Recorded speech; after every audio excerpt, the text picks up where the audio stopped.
19 फरवरी 1630 का वो दिन था जिस दिन शाहजी भोसले और जीजाबाई के घर एक तेजस्वी बालक का जन्म होता है। बालक का जन्म शिवनेरी किले पुणे में होता है, जिस वजह से उनका नाम शिवाजी रखा जाता है। जन्म के समय शायद ही किसी ने सोचा होगा कि ये बालक उसी राज्य का एक दिन राजा बन जाएगा जिसमें उसके दादा और पिता सेनापति हैं। शायद ही किसी ने सोचा होगा कि यह बालक भारत की पहली नेवी का निर्माण करेगा। शायद ही किसी ने सोचा होगा कि यह बालक औरंगजेब जैसे खूंखार बादशाह के रातों की नींद गायब कर देगा।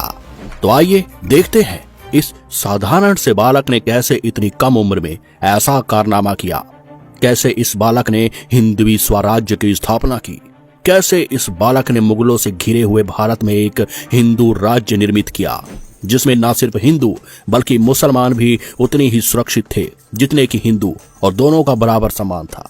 पूरी जानकारी के लिए वीडियो के अंत तक बने रहे। शिवाजी के जन्म के समय उत्तर भारत में मुगल सम्राट शाहजहां का राज था।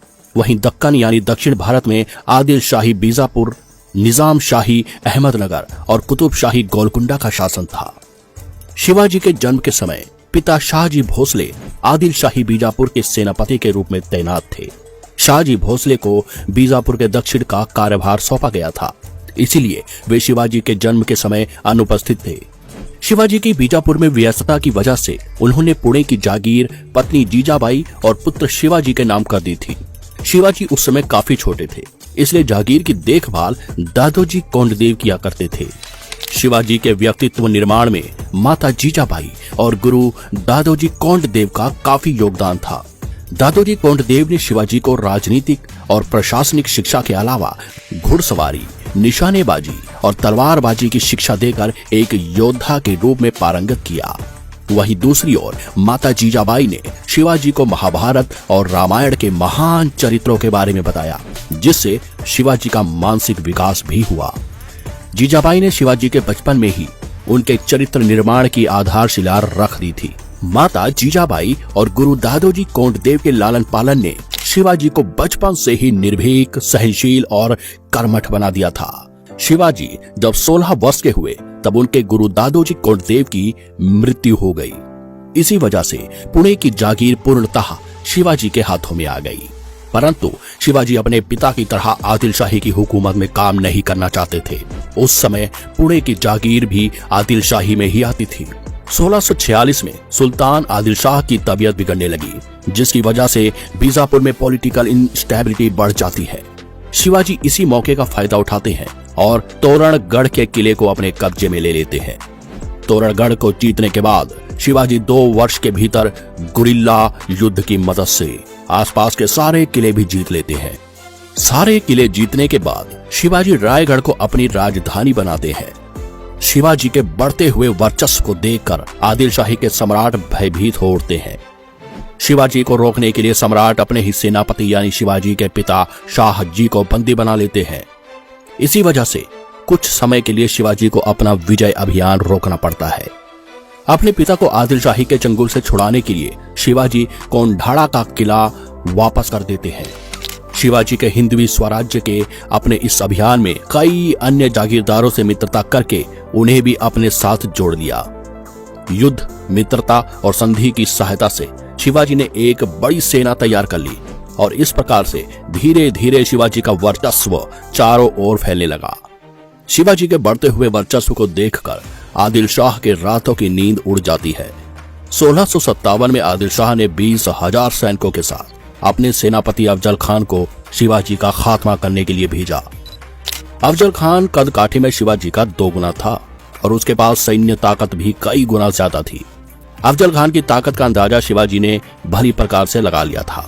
अतः शिवाजी ने अफजल खान को बुद्धि से हराने की युक्ति निकाली। शिवाजी ने ऐसा माहौल बना दिया मानो वे अफजल खान से भयभीत हो। अफजल खान भी शिवाजी के जाल में फंस गया। शिवाजी अपनी सेना के साथ प्रतापगढ़ के किले में चले गए।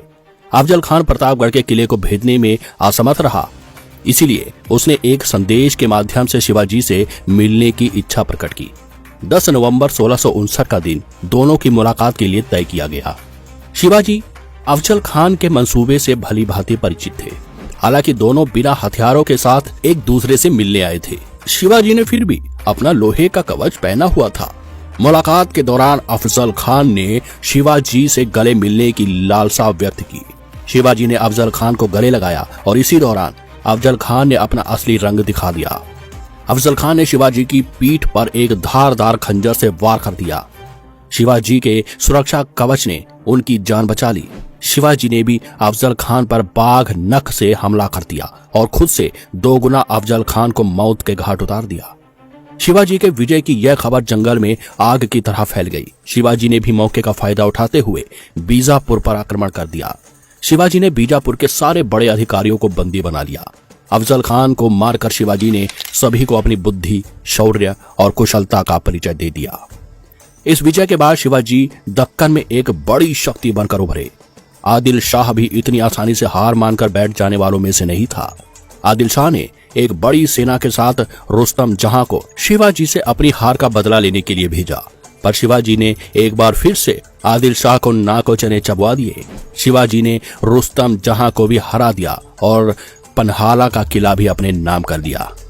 शिवाजी से बार बार मिलती हुई हार ने आदिल शाह का हौसला पस्त कर दिया। आदिल शाह इस बात को कबूल ही नहीं कर पा रहा था कि उसके ही सेनापति के बेटे ने 2 बार उसे इस तरह से जलील किया है। आदिल शाह ने शिवाजी को हराने के लिए अब मुगल बादशाह औरंगजेब से मदद मांगी। दक्कन में शिवाजी की बढ़ती हुई ताकत को देखकर औरंगजेब भी काफी चिंतित था। मुगल कई सालों से दक्कन में अपना विस्तार करना चाह रहे थे, पर इस जगह पर शिवाजी का बढ़ता हुआ दबदबा देखकर औरंगजेब ने आदिल शाह की मदद करने की ठान ली। औरंगजेब ने अपने मामा शाहिस्ता खान को एक बड़ी सेना के साथ दक्कन पर कूच करने के लिए भेजा। कुछ ही दिनों में शाहिस्ता खान ने शिवाजी के लाल महल को अपने कब्जे में ले लिया। शाहिस्ता खान की ताकत का अंदाजा शिवाजी को हो चुका था। शिवाजी ने एक बार फिर शाहिस्ता खान से जीतने के लिए कूटनीति और गुरिल्ला युद्ध का सहारा लेना ही सही समझा। शिवाजी ने 400 गुरिल्ला सैनिकों के साथ भेष बदलकर शाहिस्ता खान पर हमला बोल दिया। हालांकि इस हमले में शाहिस्ता खान बच निकला, पर शिवाजी ने अपनी तलवार से शाहिस्ता खान की 3 उंगलियां काट दी। शिवाजी ने शाहिस्ता खान के कई सैनिक और कुछ परिवारजनों को भी मार गिराया। इस प्रकार से एक बार फिर से शिवाजी ने अपनी बुद्धिमत्ता और कौशल से शाहिस्ता खान को दक्कन से मार भगाया। युद्ध में हुई जीत और माल की हानि की क्षतिपूर्ति के लिए शिवाजी ने मुगलों के संपन्न शहर सूरत पर हमला कर दिया। इस हमले में औरंगजेब के हौसले पस्त होने लगे।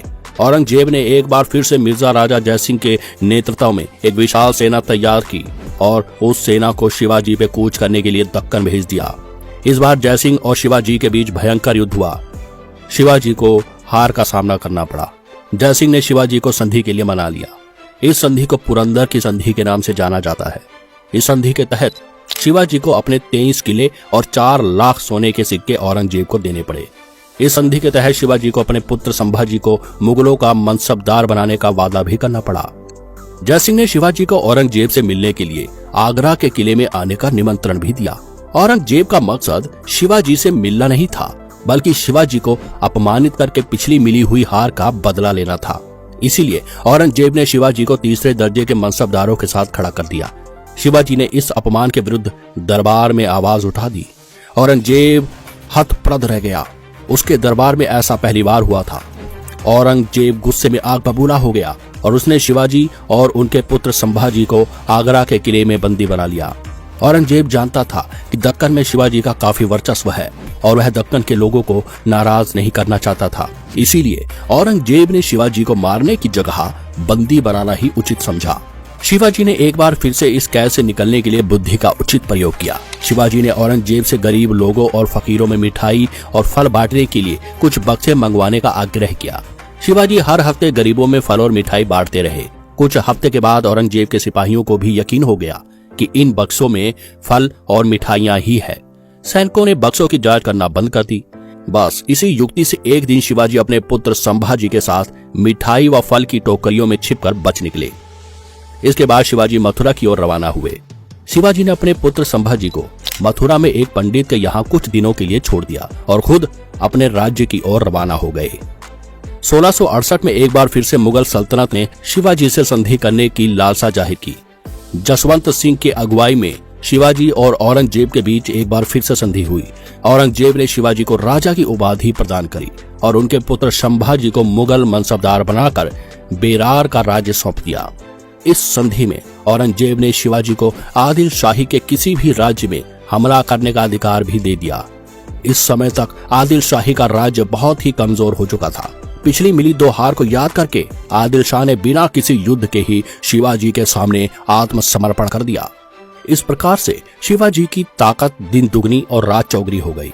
परंतु 2 साल में ही औरंगजेब ने संधि की शर्तों को तोड़ दिया और शिवाजी के पुत्र संभाजी को मनसबदार के पास से हटा दिया।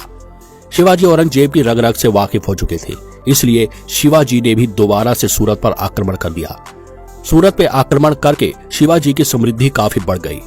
शिवाजी ने अपने राज्य का भी काफी विस्तार कर लिया। इस विजय के बाद शिवाजी ने अपना राज्य अभिषेक करके खुद को छत्रपति घोषित कर दिया। राज्य अभिषेक के बाद शिवाजी ने राज्य और शासन को बेहतर बनाने के लिए अष्टप्रधान की नियुक्ति भी की। शिवाजी ने राज्य और शासन को बेहतर करने के साथ साथ महिलाओं के उत्थान के लिए भी कार्य किए। शिवाजी बचपन से ही जीजाबाई को अपना आदर्श मानते थे, इसीलिए महिलाओं की स्थिति को बेहतर करना अपना कर्तव्य समझते थे। भारतीय राजाओं में अशोक के बाद शिवाजी ने ही एक धर्मनिरपेक्ष राज्य बनाने की कोशिश करी, जिसमें शिवाजी के राज्य में मुस्लिम मौलवियों का उतना ही सम्मान था जितना कि हिंदू पंडितों का सम्मान था। शिवाजी ने भारत की पहली नेवी फोर्स को तैयार किया, इसीलिए उन्हें द फादर ऑफ नेवी भी कहा जाता है। शिवाजी ने ही पहली बार प्रशासनिक अधिकारियों की मदद से मराठा राज्य में एक सभ्य शासन का निर्माण किया। शिवाजी ने 6 साल तक सफलतापूर्वक राज किया। एक लंबी बीमारी के बाद शिवाजी की 3 अप्रैल 1680 को मृत्यु हो गई और अपने पीछे एक लीगेसी छोड़ गए। शिवाजी का योगदान आज भी वर्तमान भारत के निर्माण में एक गौरवशाली उदाहरण है। उनका योगदान हमेशा अभूतपूर्व रहेगा। भारत के इस गौरवशाली इतिहास और इस महान योद्धा के बारे में जानकर आपको कैसा लगा? इस गौरवशाली इतिहास को जन जन तक पहुंचाने के लिए वीडियो को अधिक से अधिक शेयर करें। वीडियो को अंत तक देखने के लिए धन्यवाद।